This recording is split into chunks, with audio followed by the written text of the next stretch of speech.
In July 2026, in a stadium in Arlington, Texas, a 41-year-old man stood on a football pitch and cried. Portugal had just lost 1-0 in the round of 16. And normally, losing a football match doesn't make 41-year-olds cry in front of 60,000 people. But this wasn't a normal loss. Before kickoff, he'd already told the world this was it. Win or lose, this was his last World Cup. So when the final whistle blew, he wasn't just crying about the score.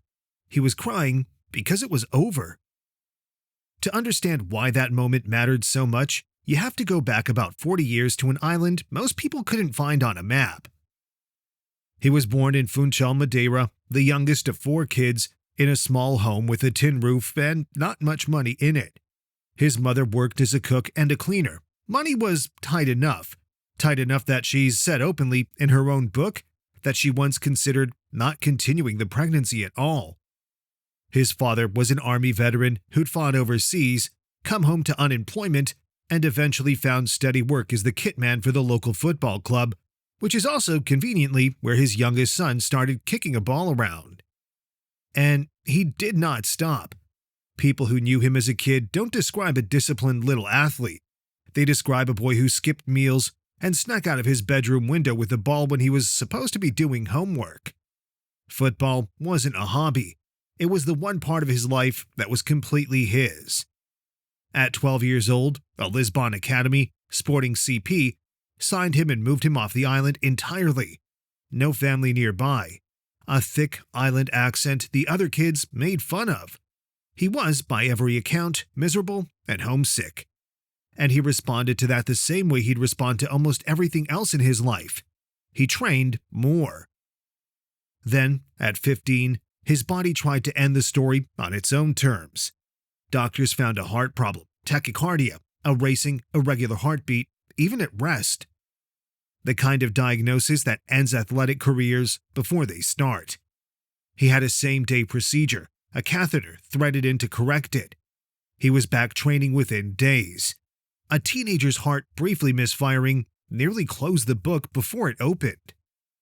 It didn't. In 2003, his club faced Manchester United in a friendly, and the 17-year-old winger was good enough that United's own players told their manager Alex Ferguson to sign him immediately. Ferguson agreed to pay just over £12 million, an English transfer record for a teenager, and the kid from Madeira moved to Manchester.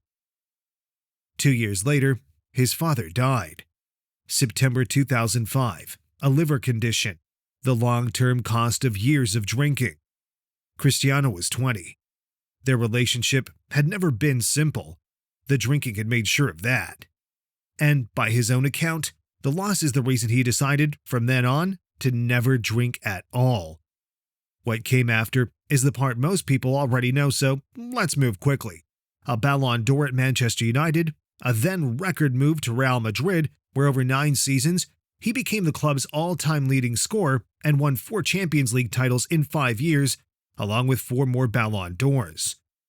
Later, Juventus, 2 league titles there. Later still, Al-Nassr in Saudi Arabia. Along the way, more records than we have time to list. But here's the one worth slowing down for. 2016, the European Championship final, Portugal against France. Ronaldo is the captain, and 25 minutes in, he's stretchered off the pitch, injured, in tears. A normal captain's night ends there, on the bench, watching. His didn't. He spent the rest of the match on the sideline anyway, limping up and down, still coaching, still yelling instructions like he was still out there. Portugal won it in extra time. And when the final whistle went, he put his captain's armband back on and lifted the trophy on crutches. First major international title of his career. Which brings us to the World Cups. 6 of them, from 2006 all the way to 2026. Only the 3rd man in the sport's history to play in that many. He's the first player ever to score in 6 different World Cup tournaments. For his country, he retired holding the all-time record for international goals, 146 of them, and more than 230 caps, more than anyone who has ever played men's international football. And still, somehow, no World Cup trophy. In a career that collected almost every individual and team honor the sport hands out, that's the one that got away. Which brings us back to Arlington, Texas, July 2026. Round of 16. Spain 1, Portugal 0. He'd already said before a ball was kicked that whatever happened, this was his last one. And when it ended the way it ended, he cried. The same way he'd cried as he stretchered off 20-something in 2016. The same way people say he cried as a teenager the first time he really understood what leaving Madeira meant. No trophy. But also, a kid from a house with a tin roof who survived a heart procedure at 15 and losing his father at 20, walked off that field as the most capped, highest-scoring international football the men's game has ever produced.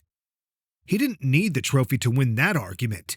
He'd already won it, one comeback at a time, for about 30 years.